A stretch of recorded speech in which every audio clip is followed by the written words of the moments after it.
સંત આ જગત માહી તારણહાર છે, સંત રાહના રાહબર છે, ઉદ્ધાર આ સંસારનો જ્યાં સંત દર્શન થાય છે, સંતના આગમનથી જંગલ પણ મંગળ બની જાય છે. અને જેઓએ કથા પારાયણના માધ્યમે અનેક જીવાત્માઓના જીવનને મંગળમય બનાવ્યા છે એવા સ્વામિનારાયણ આશ્રમ ધાંગધ્રા અને હૈદરાબાદ ગુરુકુલના સંચાલક શ્રી પરમ પૂજ્ય સદગુરુ શાસ્ત્રી સ્વામી સત્યપ્રકાશદાસજી સ્વામીના ચરણોમાં પ્રાર્થના કરીએ કે આપણે સૌ કોઈને આ પાટોત્સવના પ્રસંગે પૂજ્ય સ્વામી એમના અંતરના રૂડા આશીર્વાદ પાઠવશે. પૂજ્ય શાસ્ત્રી સ્વામી.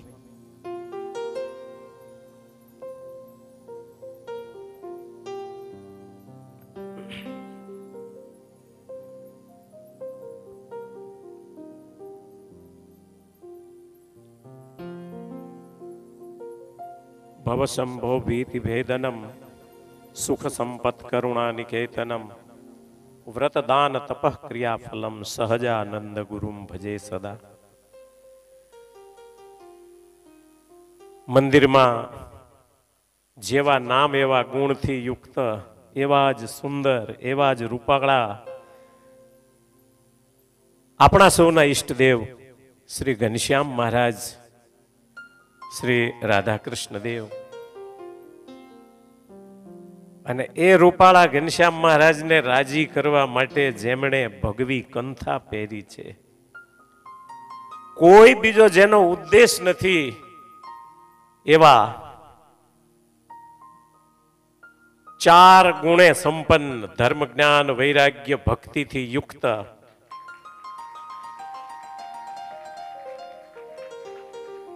આપણા સૌના વાલા, મહારાજના વાલા અને હરિભક્તોના તારણહાર વ્યાસાસને બિરાજમાન પરમ પૂજ્ય સદગુરુ રામકૃષ્ણ સ્વામીજી હમણાં જ તાજા અયોધ્યા જઈ અને જેમણે રામલલ્લાની મૂર્તિ પ્રતિષ્ઠામાં દર્શન કર્યા છે અને ત્યાં જઈને પાછા આપણને પાવન કરવા ઈ બધા હિસ્ટ્રી લઈ, ત્યાંનો ઇતિહાસ લઈ આપણા સૌની સમક્ષ જેમણે રજૂ કર્યો હશે અથવા તો કરશે એવા ભગવાનને ભજન દ્વારા રાજી કરતા પરમ પૂજ્ય ગવૈયા શ્રી ભજન સ્વામી, તમામ સંત મંડળ, સદગુરુ શ્રીજી ચરણ સ્વામી, ગવૈયા શાસ્ત્રી જ્ઞાનજીવન સ્વામી, મહારાજના વાલા, સંતોના વાલા એવા તમામ પ્રેમી ભક્તજનો અને પૂજ્ય સ્વામીના ખૂબ લાડકા બાળકની જેમ જેમને રાખે છે, પોષે છે, સત્સંગ કરાવે છે, જીવનના ઘડતર કરે છે એવા ભગવાનના લાડકા ભક્તો, બાલ સ્વરૂપ ઋષિકુમારો, સૌને જય સ્વામિનારાયણ. પ્રતિસાદ તો સરસ છે. સ્વામીની કથા સાંભળીને એટલે કરુણ રસ અને શાંત રસની જાણે આમ મૂર્તિમાન ગતિ થઈ રહી હોય ને સભામાંથી, એવો સરસ મજાનો અહેસાસ કરાવતા પૂજ્ય સ્વામીએ મુક્તાનંદ સ્વામીનું જીવન કહ્યું. માઇક ઉપરથી નાના સંત પણ બોલ્યા કે ભગવાન ભજવા હોય ને તો ગાંડા થવું પડે. હું જાણું લોકડિયા કાલા અને લોક કહે છે મને કાલી રે થઈ મતવાલી, કાનુડા કેળે ચાલી રે થઈ મતવાલી. બ્રહ્માનંદ સ્વામીનું પદ છે. હું જાણું કે લોક ગાંડું થયું છે અને લોક કહે છે કે આ બ્રહ્માનંદ ગાંડો થયો છે, પણ જ્યાં સુધી ગાંડા ન થઈએ ને ત્યાં સુધી ભગવાનમાં હેત ન થાય. બીજે ક્યાંકે જરાક તાંતણો ચોંટેલો હોય ને આપણો, ત્યાં સુધી પરમેશ્વરમાં જેવું જોઈએ એવું હેત ન થાય. દુનિયામાંથી હેત તૂટે તો જ ભગવાનમાં જોડાય. રહીબંધ ગલી હે સાંકરી તામે દો ન સમાય. હરી રહે તો मैं नहीं और मैं रहूं તો હરી નહીં. કાં તો હરીને હૈયામાં વસાવો અને ક્યાં તો અહમને હૈયામાં વસાવો, બે સાથે ન રહે. કૃષ્ણ ને કંસ બે સાથે એક જગ્યાએ ન રહે. એટલે કૃષ્ણ ગયા તો કંસ પૂરો થઈ ગયો. કંસ અહંકાર છે. અહમ જ્યાં સુધી ન તૂટે ત્યાં સુધી ભક્તિમાં જેવું જોઈ એવું હેત ન આવે.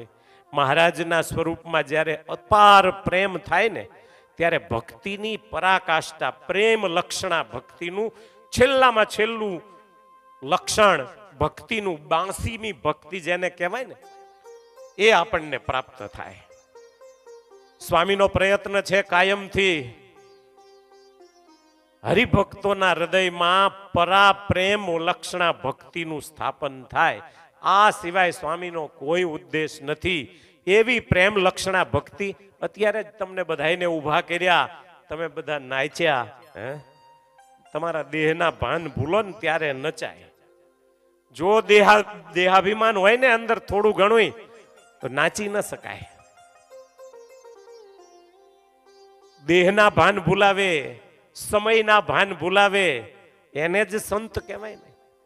અહીંયા પછી આમ ઘડિયાળ જોજો કરો તો ના મેળાવે. તો હજી સમય ઉપર, તમારું કાળ ઉપર સામ્રાજ્ય નથી થયું. તો જીવનમાં જોયું મુક્તાનંદ સ્વામી બે વાર ગાંડા જાણી જાણીને થયા. હું એક ગાંડાની વાત કરું તમને. એક કોઈ નાનકડું ગામડું હતું અને એમાં એક લક્ષ્મણ નામનો માણસ હતો. 7-8 વર્ષનો થયો ને એટલે ગાંડો. શું થયું ખબર નહીં, પણ ગાંડો થઈ ગયો.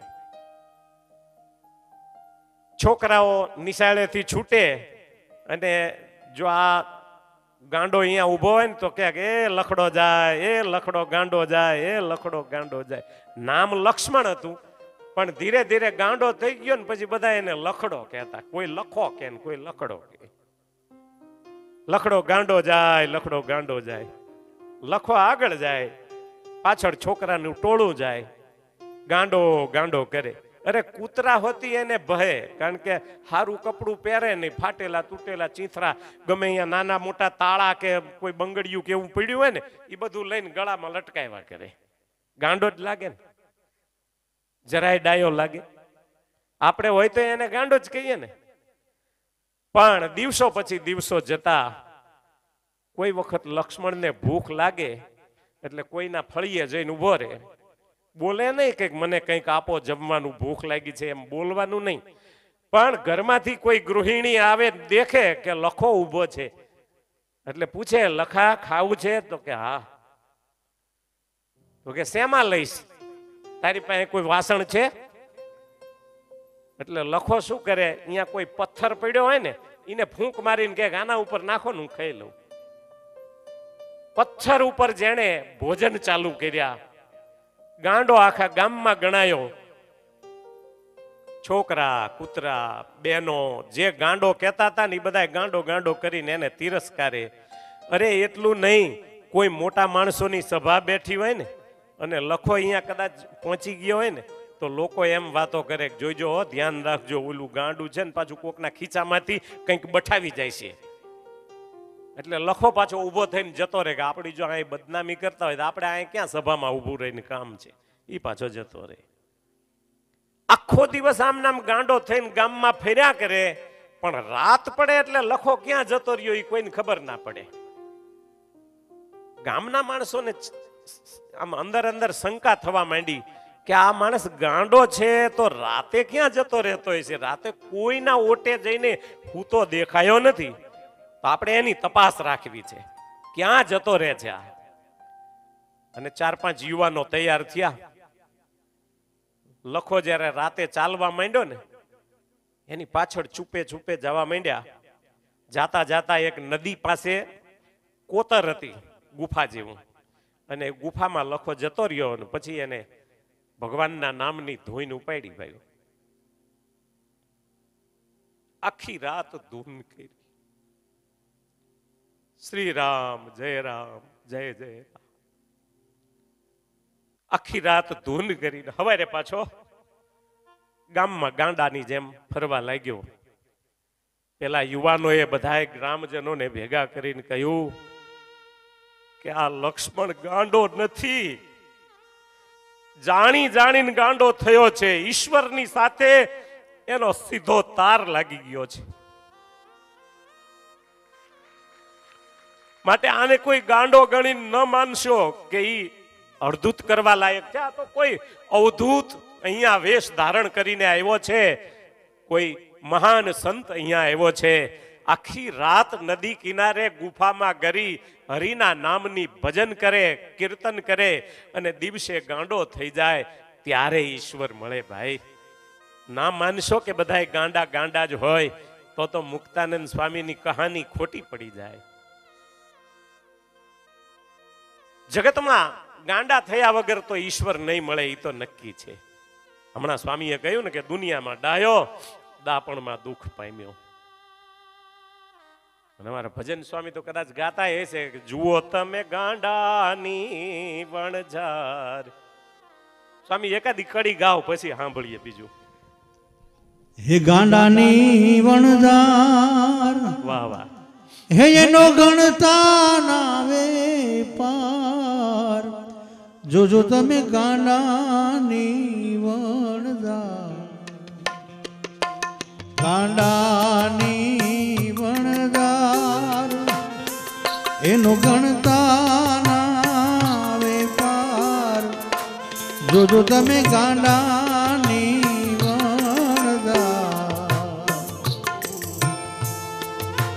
જોજો તમે ગાંડાની વણઝાર. શોક ગાંડો, શોક ગાંડો.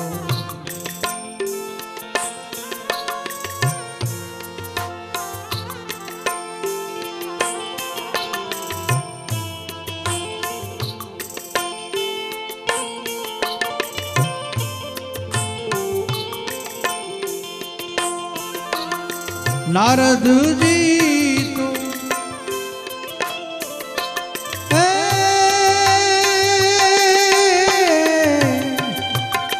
નારદજી તો એવા ગાંડા જેને બાંધ્યા નહીં ઘર બાર, જોજો તમે ગાંડાની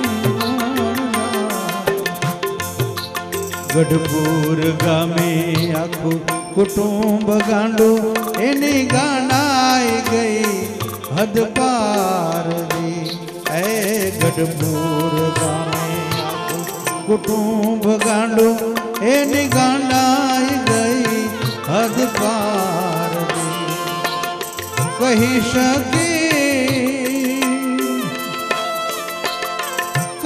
શકે કોણ એની કથાયું, એ છે બુદ્ધિની બાર, જોજો ગાંડાની વણઝાર. અહીંયા ગાંડાઓની આ વણઝાર. વાહ વાહ. સ્વામી કહે છે કે ધ્રુવજીએ ગાંડા, નારદજીએ ગાંડા. નારદજીને એટલી એ તાકાત નહીં હોય કે બે નાના ઝૂંપડા બનાવી લે, પણ એ કે ઘર બાર જ ન બાંધ્યા હોય તો ઉપાધિ રે ને. પાછી આ સંતોએ ઘર બાંધ્યા નથી. આ તો તમારા હારું મોક્ષનું સદાવ્રત ચાલુ છે. આમાં એમનું કઈ નથી. એ તો બધા મૂકી મૂકીને જતા જ રહેવાના છે. તમારી જેમ 7, 12 ને 8 માં ઈ નામ નહીં લખાવે ક્યાંય.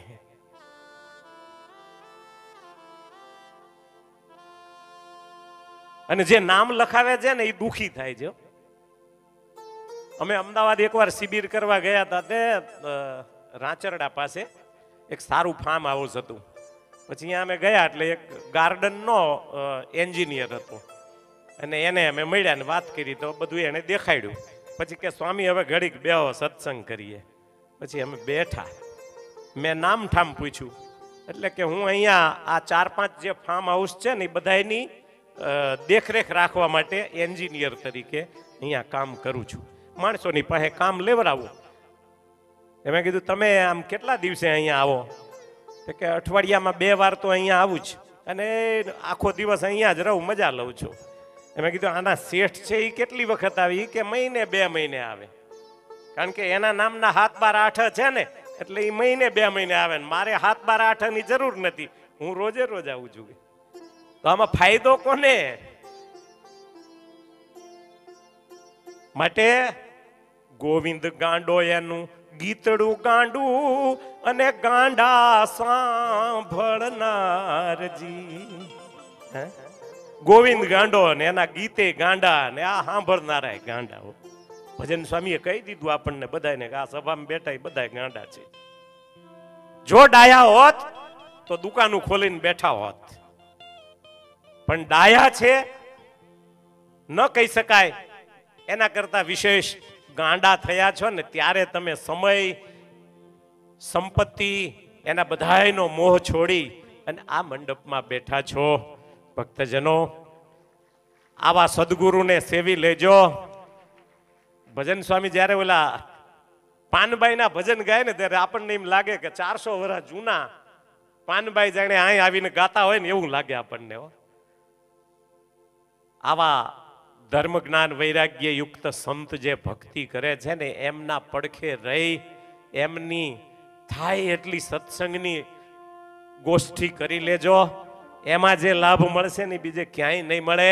બાકી તો જિંદગી ગમે એટલી કમાઈશો ને તો છેવટે તમારા છોકરા તમને ગાંડા કહે છે. બોલો, બીજાના કહેતો તો દુઃખ ન લાગે, પણ પૈંડના છોકરા એમ કે અમારા ડોહાને હવે અકલ જ નથી. લો,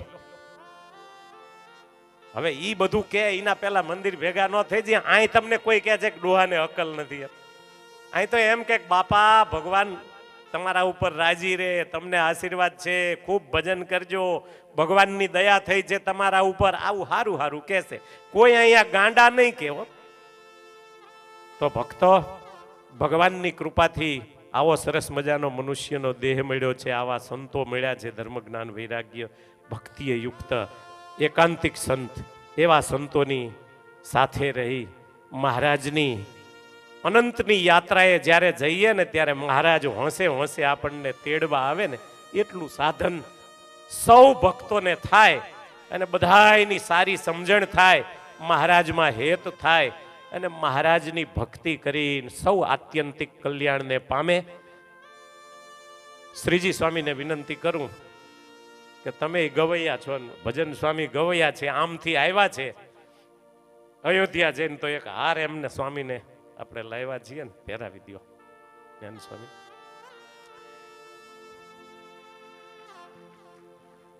આપણા ધાંગધ્રાનું સૌભાગ્ય છે ને કે અહીંથી છેક રામ જન્મભૂમિથી આમંત્રણ મળ્યું, ઈ સ્વામીને તમે પહેરાવ્યો. અમારે તો રામ જન્મભૂમિના પ્રતિષ્ઠાના સાક્ષીને પહેરાવવો છે. બોલો સ્વામિનારાયણ ભગવાનની જય. અહીંયા મારી વાણીને વિરામ આપું. જય સ્વામિનારાયણ.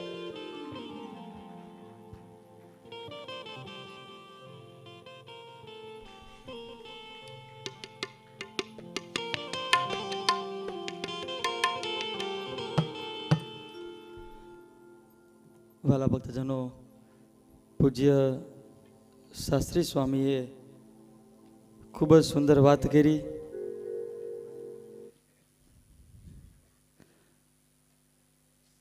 કંસ રૂપી અહંકારને મારવા માટે થઈને સંત સમાગમ એ ખૂબ જરૂરી છે. અને બીજી કોની વાત કરી? જય સ્વામિનારાયણ. કોની વાત કરી?